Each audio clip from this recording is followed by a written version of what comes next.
Every kid has a different dream, but when they graduate, they only dream to have better future.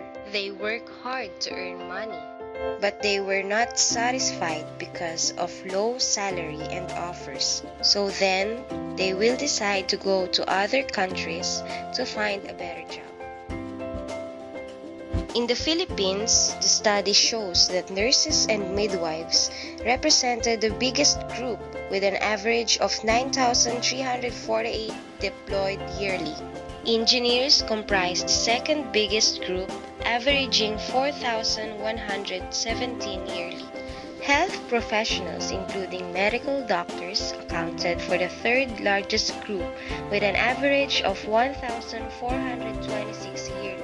Top 10 destinations for these professionals were Saudi Arabia, United Kingdom, United States, United Arab Emirates, Singapore, Malaysia, Libya, Qatar, Taiwan, and Kuwait. These countries does not get the service they deserve because their countrymen were gone overseas. To resolve this problem, we have our recommended solutions. Increased and enough salary. Offer many job opportunities. Jobs appropriate to profession of choice.